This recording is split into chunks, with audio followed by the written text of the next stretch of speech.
Assalamualaikum warahmatullahi wabarakatuh. Bertemu kembali dengan Ibu Heni di mata kuliah Sistem dan Rekayasa Agribisnis. Baik, dalam kesempatan kita kali ini di pertemuan ke-9 ya, setelah UTS, kita akan membahas materi tentang rekayasa pengelolaan sumber daya manusia dalam agribisnis ya. SDM ini menjadi salah satu hal pokok ya dalam pembangunan agribisnis di samping sumber daya alam. Kalau terkait dengan potensi sumber daya alam maupun sumber daya manusia, sebenarnya Indonesia ini sudah sangat potensial gitu ya. Dari sisi sumber daya alam luar biasa, sangat melimpah ya, mulai dari sumber daya alam hutan misalkan gitu ya, kemudian perairan, kemudian juga baik di dataran rendah gitu ya, di dataran tinggi dan sebagainya, kita sangat potensial. Bahkan kalau kita pernah suatu lagu yang sairnya itu Kus Plus kalau nggak salah ya, yang menyebutkan bahwa cukup dengan tongkat dan jala cukup menghidupimu, itu sebenarnya tidak berlebihan ya, syair tersebut atau lirik tersebut. Kenapa? Karena memang itu menunjukkan begitu sangat kayanya Indonesia dengan sumber daya alam gitu. Jadi dalam artian di sini tongkat itu tanaman ya, dijadikan sebagai tanaman, dan itu cukup untuk menghidupi masyarakat Indonesia gitu. Kemudian jala itu dianalogikan dengan ikan ya, sumber daya dari perikanan gitu ya. Nah, dan artinya di sini menunjukkan bahwa sumber daya alam kita itu mampu untuk memenuhi kebutuhan masyarakat Indonesia gitu. Asalkan tentunya dengan pengelolaan pengaturan sistem yang tepat, yang benar gitu. Oke. Nah, kita lihat dulu sebagai pengantar di sini. Pertanian adalah sektor yang mampu menyerap tenaga kerja dalam jumlah yang cukup besar. Bahkan di Indonesia itu bisa lebih dari 40% penduduknya bekerja di sektor pertanian. Maka ketika ingin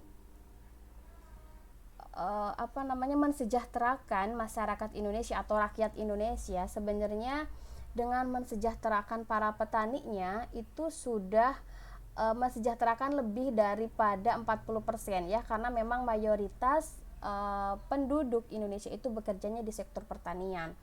Entah itu di sektor pertanian primer, misalkan di on farm-nya, karena kita tahu kalau kita melihat dari subsistem yang ada di agribisnis gitu ya, itu kan ada beberapa pembagian subsistem. Itu mulai dari subsistem penyedia sarana prasarana, kemudian juga subsistem on farm-nya gitu ya, atau budidaya atau usaha taninya gitu. Kemudian ada subsistem pengolahan hasil, kemudian juga subsistem di pemasaran, dan juga lembaga penunjang ataupun pendukung yang lainnya gitu.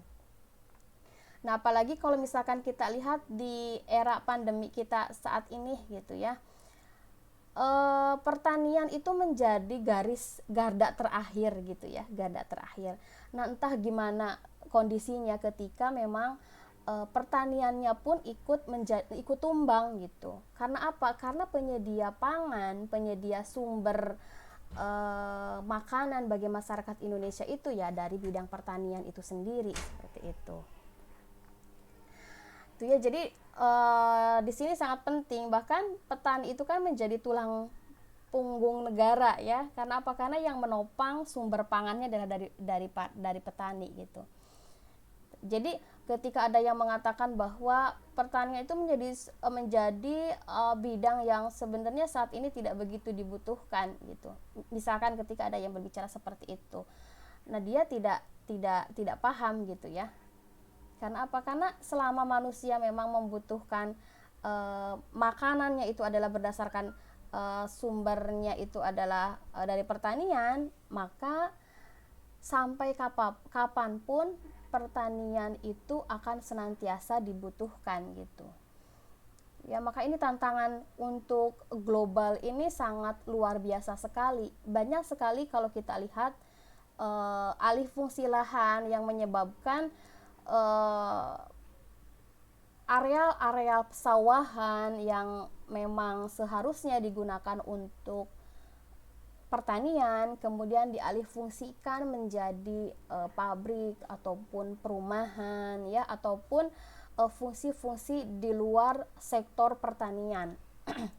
Nah, ini sebenarnya tentu tidak boleh sembarangan ya untuk melakukan alih fungsi lahan. Itu sebenarnya ada aturan undang-undang yang mengatur gitu, bahwa lahan yang memang memiliki produktivitas yang tinggi itu tidak boleh dijadikan sebagai atau dialihfungsikan menjadi fungsi lain selain sektor pertanian gitu. Terkecuali memang lahan tersebut produktivitasnya rendah atau mungkin kering dan sebagainya gitu, mungkin bisa dijadikan sebagai dialihfungsikan menjadi sektor yang lain gitu.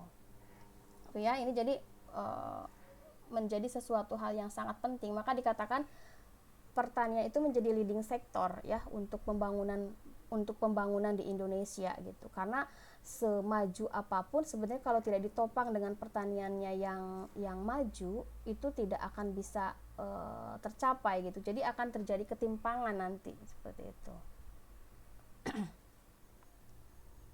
Nah, kemudian mungkin kalian sebelumnya ya di semester 1 ataupun sampai semester 4 juga sudah berbicara tentang konsep agribisnis gitu ya. Nah, dari adanya konsep agribisnis ini membuat sektor pertanian itu semakin berpeluang besar menekan angka pengangguran gitu ya. Karena apa? Karena tadi sebenarnya konsep agribisnis itu tidak hanya fokus di satu on farm saja gitu ya.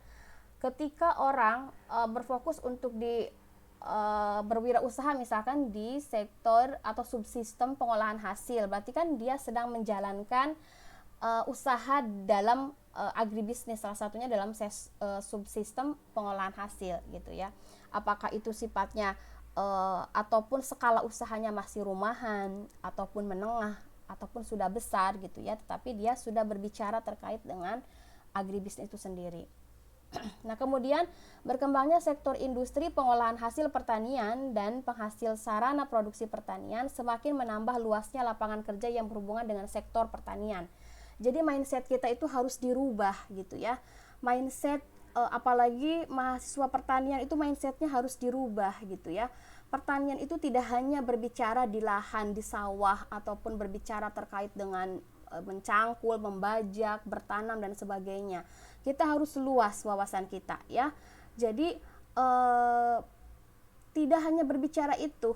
Dari misalkan di subsistem penyedia sarana prasarana pertanian itu pun menjadi salah satu sektor yang bisa memberikan income bagi masyarakat kita yang memang nanti ketika ingin mendalami ataupun ketika ingin berusaha di bidang tersebut gitu.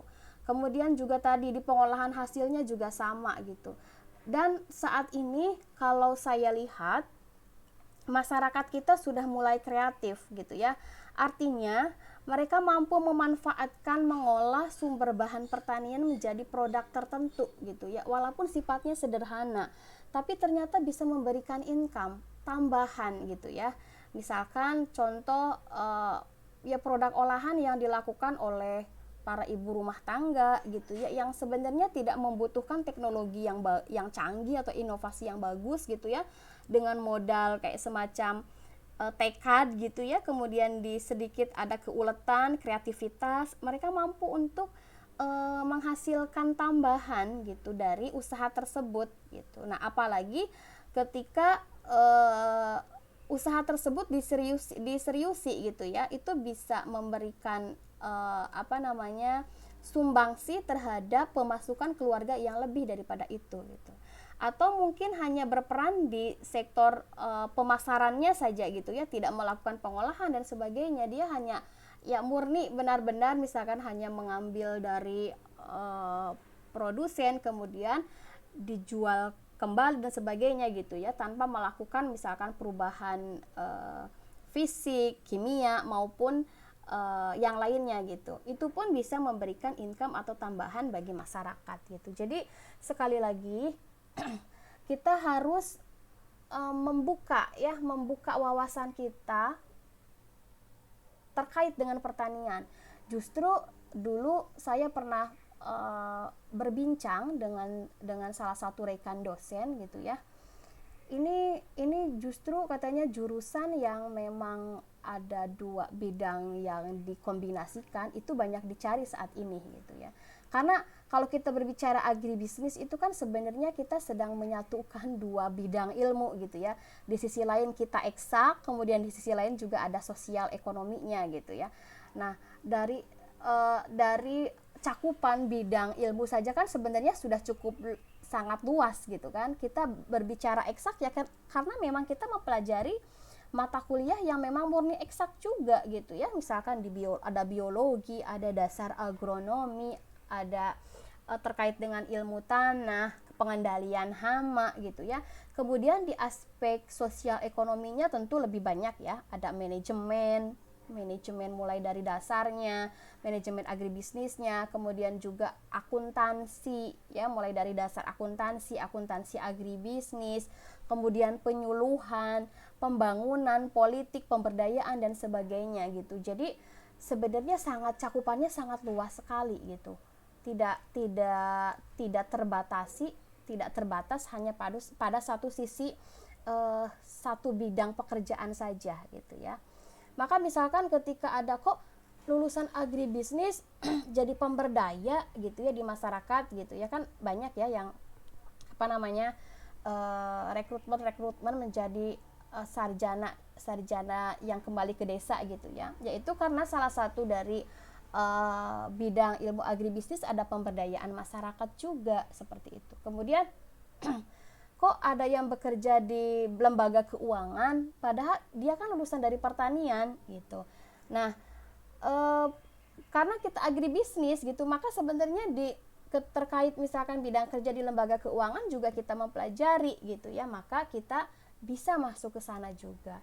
Atau mungkin di lembaga penelitian gitu ya, karena memang kita belajar juga gitu ya gitu. Jadi sebenarnya sangat luas sekali gitu. Walaupun sebenarnya kan kalau di agribisnis sendiri 75%-nya itu manajemen, kemudian 25%-nya itu dari sisi teknisnya gitu. Jadi lulusan agribisnis itu harus bisa setidaknya gitu ya mengeluarkan ataupun output atau profil lulusannya itu adalah cakap di bidang manajemen. Karena apa? Karena hampir 75% mata kuliahnya adalah di bidang ilmu tersebut gitu.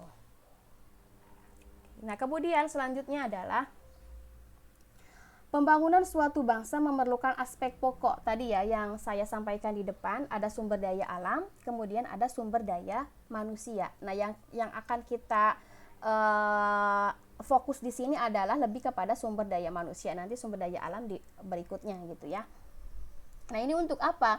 Untuk mendukung suatu pembangunan, SDM adalah yang terpenting. Jumlah SDM yang besar hendaknya dijadikan sebagai keunggulan. Modal pembangunan yang besar yang sangat menguntungkan bagi usaha-usaha di segala bidang. Nah, kita kan sudah mendapatkan bonus demografi yang luar biasa gitu ya, dengan jumlah penduduk yang sangat banyak ya, yang besar. Berapa kita? 4 terbesar di dunia gitu ya, kalau tidak salah. Nah, itu menunjukkan bahwa itu udah potensi gitu. Kenapa saya mengatakan potensi? Ya karena sebenarnya ketika sumber daya manusianya itu adalah cakap, memiliki kapasitas, kemudian juga di bidang tertentu misalkan gitu ya. Nah, itu kan bisa menjadi potensi memberdayakan sumber daya manusia. Nah, terkecuali ketika sumber daya manusianya tidak cakap, ditambah lagi ini ya ada faktor penting lain, yaitu apa? Sistem kebijakan pemerintah juga turut serta ya mempengaruhi terhadap pembangunan bangsa ataupun khususnya dalam pembangunan pertanian. Kalau kita lihat coba di kemarin ya, di kasus apa sih, kemarin undang-undang cipta kerja ya, ya Omnibus Law lah ya. Nah itu kan kemarin kalian juga banyak yang turun ke lapangan ya, banyak yang menyuarakan gitu, karena memang betul sebenarnya kan tidak hanya kaum buruh ya yang merasa terzolimi gitu dengan adanya undang-undang ini gitu kan. Kemarin juga sudah diteken ya oleh pemerintah gitu, memang sudah ditandatangan gitu. Yang penting kan kalian sudah menyuarakan gitu. Nah memang kan dalih sebelumnya itu mengatakan bahwa undang-undang tersebut itu dikatakan sebagai undang-undang sapu jagat ya, yang harapan besarnya itu bisa menumbuhkan kembali perekonomian yang ada di Indonesia, apalagi ketika sudah terdampak oleh pandemi gitu. Jadi harapannya dengan undang-undang tersebut itu bisa membuka seluas-luasnya atau sebesar-besarnya lapangan pekerjaan, kan seperti itu. Itu kan dalihnya seperti itu ya. Namun pada kenyataan kalau yang ibu baca di media ya, di salah satu media mengkaji lah ya, lebih tepatnya mengkaji, menganalisis walaupun hanya secara general gitu ya. Pada tahun 2015 itu kondisi PMA ya, penanaman modal asing itu ada di sekitar 29,27 kalau nggak salah, 29,27 juta US dollar ya. Nah kemudian berapa penyerapan terhadap tenaga kerjanya? Tadi PMA-nya itu di sekitaran 29,27 miliar dolar ya di tahun 2015. Nah, itu mampu menyerap sekitar 930.000 tenaga kerja. Nah, kemudian kita lihat setelah 3 tahun berikutnya di tahun 2018, kondisi PMA itu memang ada kenaikan, yaitu menjadi 29,30 ya miliar dolar. Itu ada kenaikan sekitar 0,03 miliar ya, ada kenaikan walaupun dikit. Nah tapi ternyata serapan terhadap tenaga kerja itu hanya 490.000 tenaga kerja saja. Jadi sebenarnya ketika pemerintah berdalih bahwa dengan adanya investor masuk ke Indonesia ataupun tujuannya agar bisa meningkatkan minat para investor masuk ke Indonesia, agar apa? Tadi agar lapangan kerja bisa tersedia dengan maksimal, karena dengan tingginya investasi maka ketersediaan tenaga kerja bagi masyarakat Indonesia itu akan semakin luas dan sebagainya. Sebenarnya itu belum tentu benar gitu ya, karena tadi kita hanya melihat dari sisi data yang tadi yang saya sebutkan gitu ya. Ternyata tadi di 29,27 miliar dolar itu ada hanya merekrut 930.000 tenaga kerja gitu. Nah, kemudian di tahun 2018 dengan 29,3 miliar dolar itu hanya 490.000 tenaga kerja. Itu artinya berarti ada sekitar penurunan, ya kan? Jadi sebenarnya tidak signifikan gitu pernyataan tadi gitu ya, karena ini ada kenaikan, kenapa malah turun gitu, bahkan turunnya hampir setengahnya gitu ya. Nah itu sebenarnya tidak membuktikan pernyataan tadi gitu ya, pernyataan bahwa dengan tingginya investasi itu nanti bisa menyediakan sumber daya, menyediakan lapangan pekerjaan seluas-luasnya gitu ya. Nah sebenarnya tidak seperti itu, tidak selalu tidak tepat seperti itu gitu kan. Nah, kenapa bisa terjadi? Karena apa? Karena memang para investor itu lebih suka untuk melakukan investasi di padat modal, bukan di sektor padat karya gitu. Kalau padat modal kan tidak melibatkan banyak tenaga kerja ya, tidak melakukan rekrutmen karyawan yang banyak gitu. Tetapi kalau padat karya itu kan merekrut banyak sekali tenaga kerja gitu. Nah, mereka itu lebih senangnya di padat modal karena mungkin minim risiko, seperti itu ya. Nah, itu faktor pertama. Kemudian faktor yang kedua bisa jadi ketika terjadinya impor besar-besaran tenaga kerja ya. ini bukan menjadi sesuatu hal yang bersifat khusus lagi gitu ya, bahkan sudah diketahui banyak masyarakat luas gitu, banyak sekali TKA, tenaga kerja asing yang masuk ke Indonesia dan levelnya itu bukan level pada apa namanya level ahli tertentu gitu ya, tapi itu levelnya adalah level buruh, yang mana masyarakat Indonesia pun sebenarnya bisa melakukan pekerjaan tersebut gitu. Nah, ini membuat akhirnya persaingan ya di antara tenaga kerja lokal dengan tenaga kerja asing itu kan akan sangat besar gitu. Yang seharusnya proyek-proyek yang ada di Indonesia itu digarap oleh tenaga kerja lokal, oleh masyarakat Indonesia, namun ternyata digarap oleh tenaga kerja asing misalkan. Nah, itu pun bisa membuat tadi ya, yang membuat apa namanya kok tidak sebanding gitu kan antara penyerapan tenaga kerjanya gitu. Ya, maka maka di sini sebenarnya tidak hanya tadi ya adanya kecakapan sumber daya manusianya, tetapi juga memang didukung dengan kebijakan ataupun peraturan yang dikeluarkan oleh pemerintah seperti itu. Nah, kemudian salah satu kebijakan dalam mensukseskan pembangunan agribisnis adalah dengan pengembangan sumber daya manusia. Nah, ini ya. Berarti di sini butuh nih kebijakan yang memang bisa mendukung terhadap pengembangan sumber daya manusia. Nah, SDM agribisnis sendiri itu bisa mencakup SDM agribisnis sebagai pelaku langsung dan sumber daya manusia atau SDM pendukung sistem agribisnis. Misalkan contoh pelaku langsung apa? Petani, kan dia memang pelaku langsung gitu. Nah, pendukungnya siapa contohnya? Misalkan para penyuluh pertanian, kemudian juga lembaga keuangan yang memang terkait dengan pembiayaan di sektor pertanian, lembaga penelitian dan sebagainya, itu masuk ke dalam SDM pendukung dari sistem agribisnis. Nah, kemudian selanjutnya adalah penduduk usia lebih dari 15 tahun yang bekerja di sektor pertanian. Nah, ini datanya agak lampau, Ibu lewat ya. Nah, ini adalah penduduk berumur 15 tahun ke atas yang bekerja di sektor pertanian menurut provinsi. Nah, ini berdasarkan data di tahun 2017 sampai dengan Februari 2018. Coba lihat di sini. Di tahun 2017. Nah, ini ya. Paling tinggi di mana nih? Coba lihat. Di bulan Februari 2017 paling tinggi itu adalah Jawa Timur ya, sekitar 6 juta sekian. Coba kita lihat Jawa Barat di angka 3 juta sekian. Ya.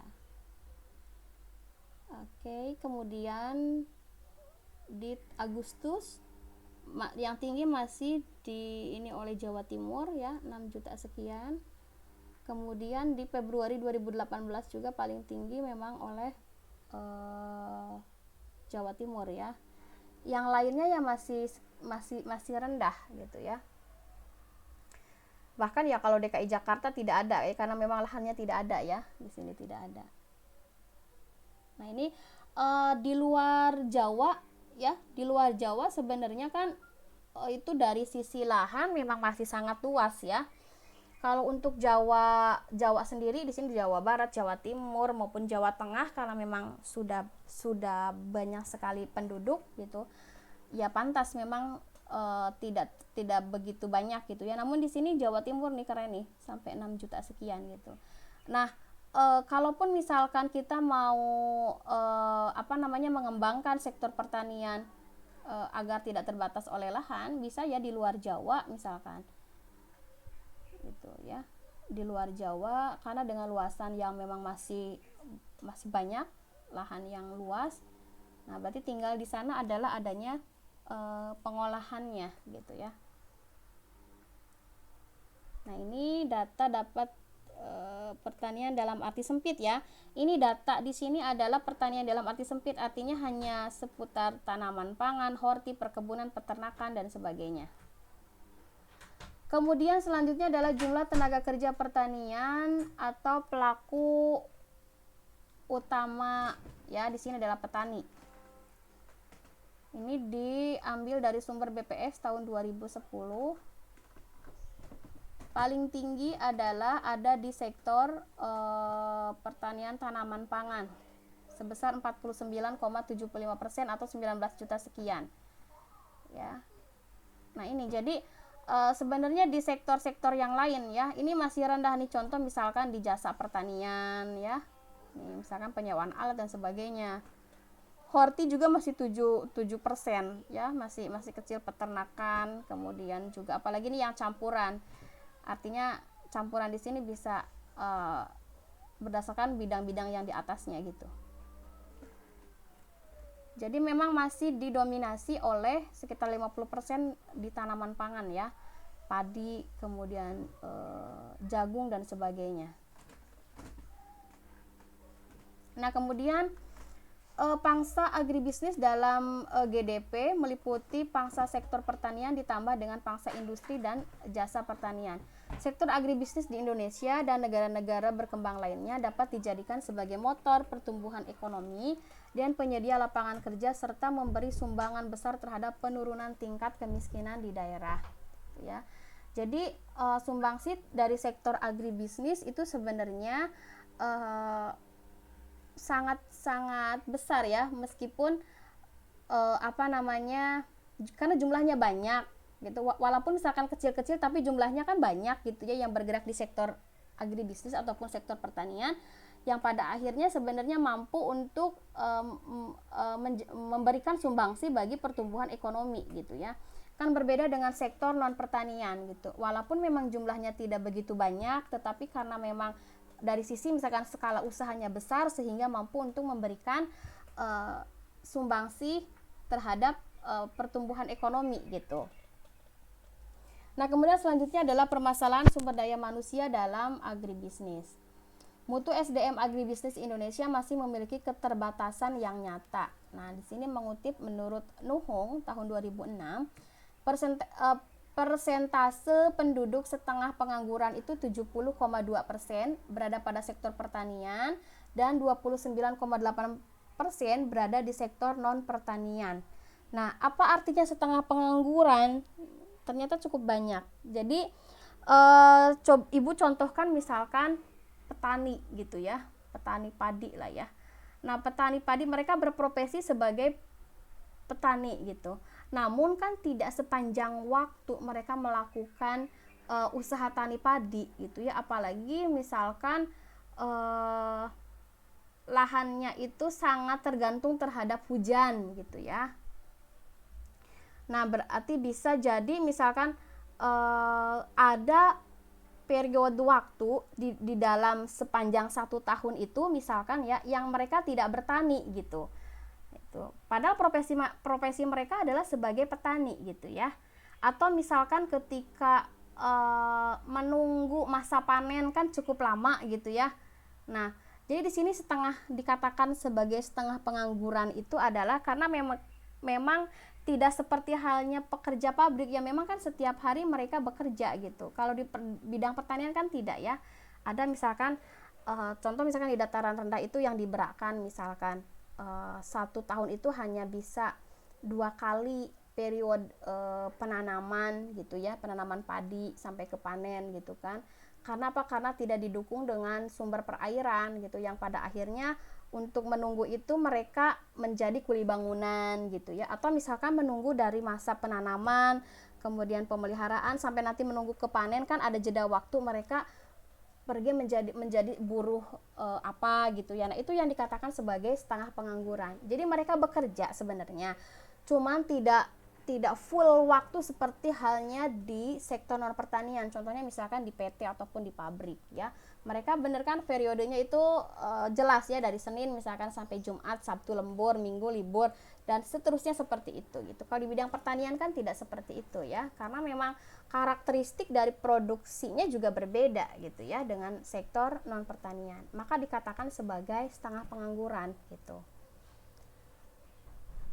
Nah, ini potret sumber daya manusia setengah pengangguran sektor pertanian ya berdasarkan tingkat pendidikan SD ke bawah. Nah, persentasenya lebih besar yaitu 35,5. Nah, ini ya.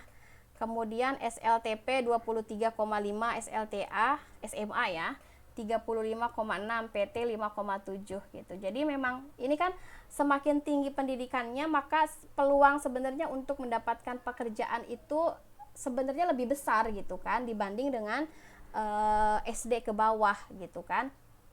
Karena apa? Karena dilihat dari kecakapan, kemudian juga kemampuan dan sebagainya gitu. Jadi persentasenya akan lebih kecil ketika memang pendidikannya lebih tinggi gitu. Apalagi di Indonesia kan memang masih ijazah itu kan masih menjadi sesuatu hal yang penting gitu. Jadi ketika ada yang mengatakan bahwa nggak perlulah nilai bagus, yang penting kemampuan yang dimilikinya optimal gitu ya, bagus, dibutuhkan di dunia kerja. Ya memang tidak ada yang salah dengan pernyataan tersebut. Cuman gitu yang perlu diperhatikan, sistem di Indonesia itu masih mempertimbangkan ijazah gitu loh. Masih melihat itu gitu ya. IPK ya, masih melihat nilai IPK gitu ya. Gitu.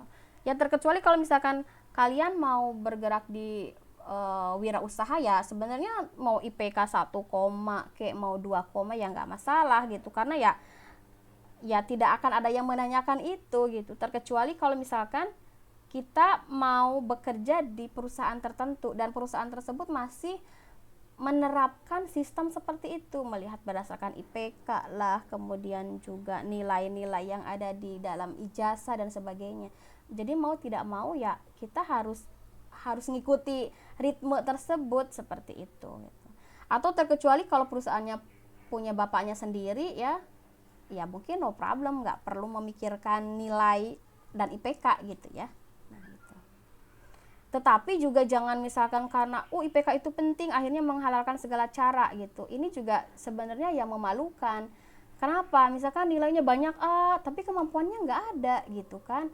Ini lulusan mana sih gitu ya, IPK-nya nyampe 3,8 sekian gitu ya, 3,84 misalkan. Tapi kok ditanya tentang ini nggak bisa, mengoperasikan komputer nggak bisa, kemudian ya terkait dengan bidang-bidang yang dipelajarinya kok nggak bisa gitu kan. Berarti ini nilainya itu dipertanyakan gitu. Jangan sampai seperti itu juga.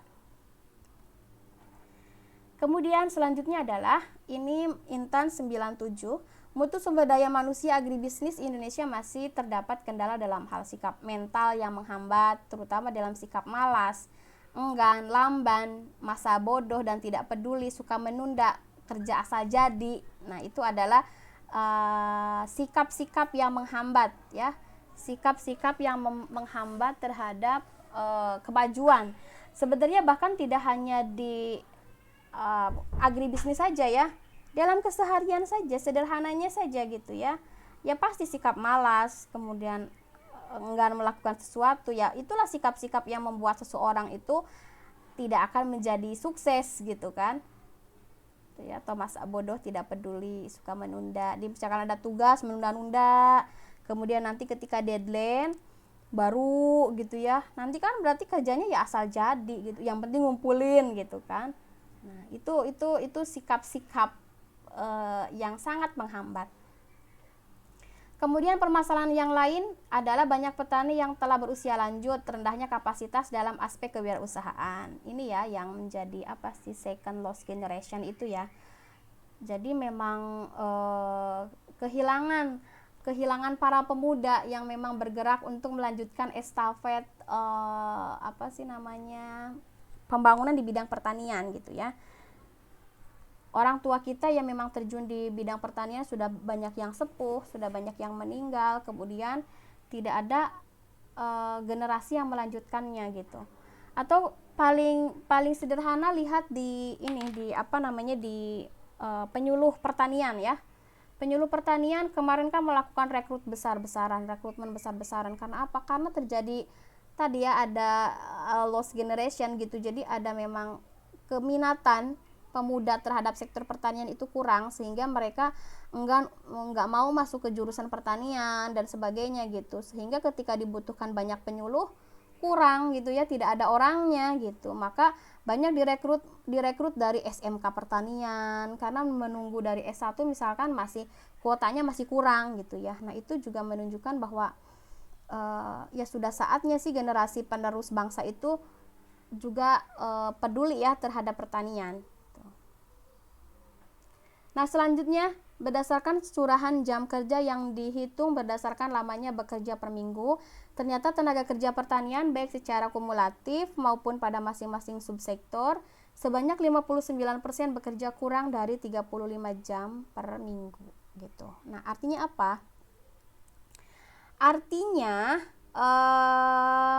kalau dibagi jadi 7 hari saja berapa? Berarti cuma 5 jam per minggu. Itu kan sangat rendah ya. Berbeda dengan sektor non pertanian, itu sekitar berapa? 8 jam per hari ya. Bedanya nyampe 3 jam.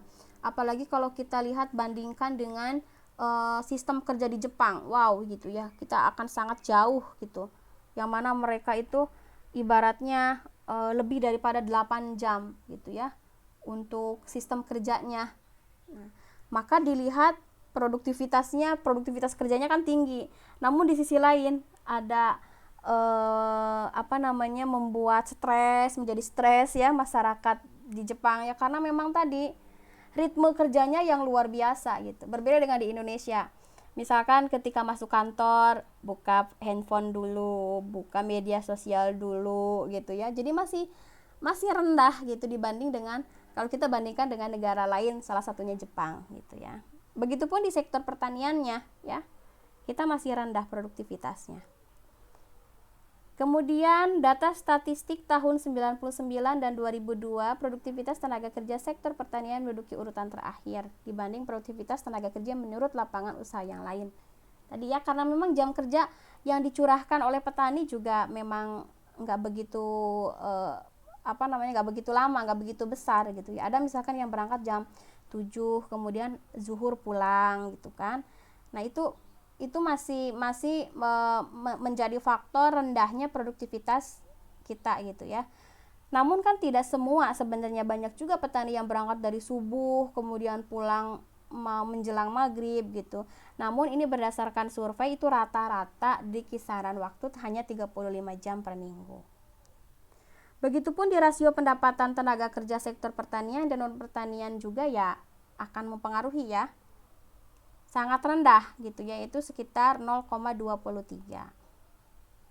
Nah, selanjutnya pengelolaan sumber daya manusia dalam agribisnis. Pembinaan sumber daya manusia pada sektor agribisnis saat ini merupakan konsekuensi dari semakin disadarinya ketertinggalan Indonesia dalam hal mutu sumber daya manusia atau SDM. Nah, strategi pembinaan mutu sumber daya manusia agribisnis ada 4 unsur yang perlu diperhatikan. Yang pertama adalah kognisi, psikomotor, afeksi, dan juga intuisi. Apa itu kognisi, kemudian apa itu psikomotor, dan apa itu afeksi dan juga intuisi. Lihat di sini. Pembinaan unsur kognitif atau kognisi meliputi pengetahuan dasar tentang agribisnis. Jadi di sini kognisi itu adalah penyampaian pengetahuan ya, teori, ilmu dan sebagainya itu di ranah atau di unsur kognitif ya, bagaimana manajerial di bidang agribisnis, kemudian di bidang pendukung lainnya, keuangan, pemasaran, operasi, produksi dan sebagainya. Jadi hanya transfer pengetahuan itu kognisi ya gitu. Jadi misalkan petani paham terkait dengan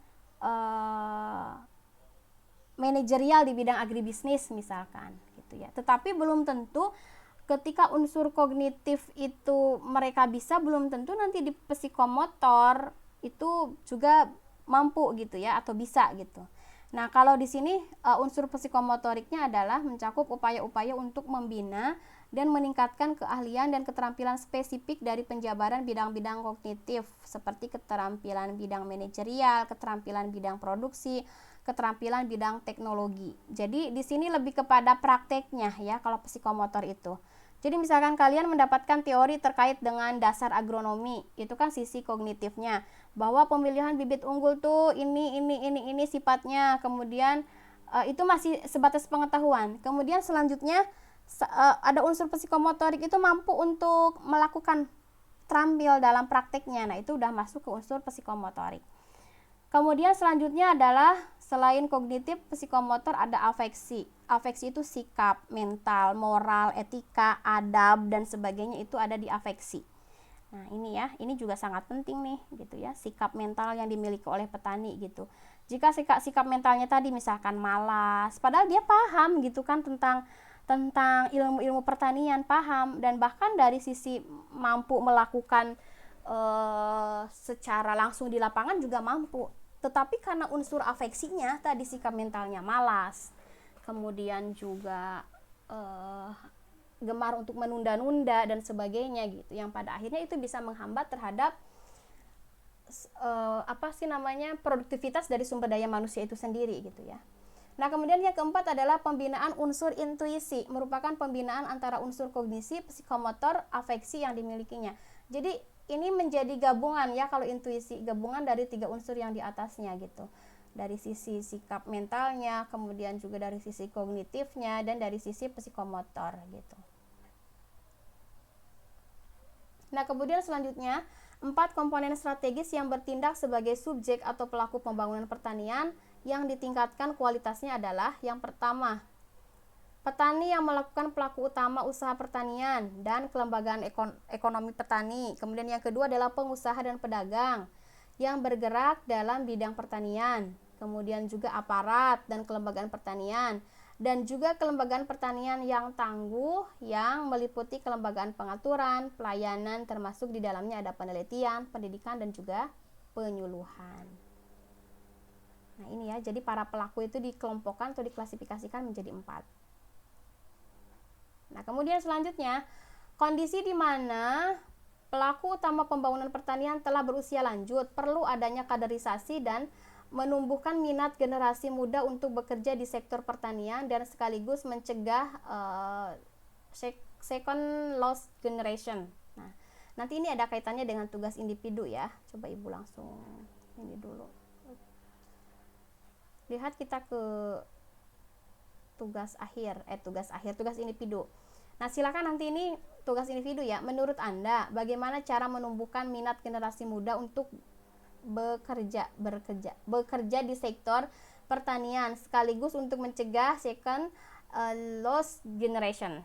Nah, ini ya, silakan tuangkan kreativitas kalian, misalkan langkah-langkah atau kegiatan-kegiatan apa yang bisa dilakukan sehingga bisa menumbuhkan minat generasi muda gitu ya.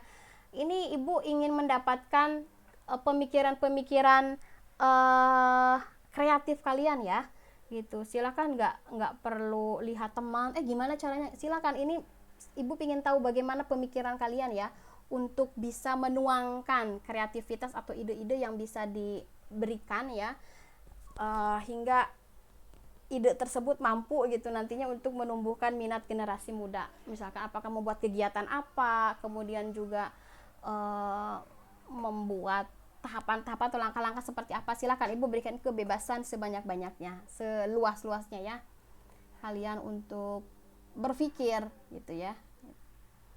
Oke, kembali lagi ke materi.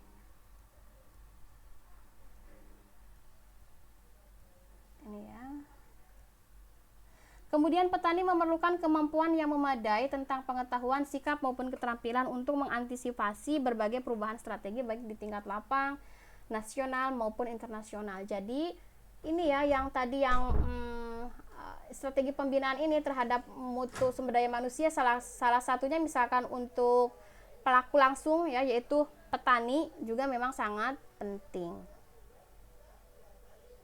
Oke, sampai sini dulu ya. Nanti kita lanjutkan di pertemuan selanjutnya. Jangan lupa tadi tugasnya ya dikumpulkan minggu depan ya. Minggu depan nanti Ibu akan pilih 1 atau 2 lah ya untuk mempresentasikan. Format tugas nanti Ibu kirimkan di Google Classroom. Kemudian juga kode Google Classroom-nya nanti akan Ibu kirimkan ke PJMK.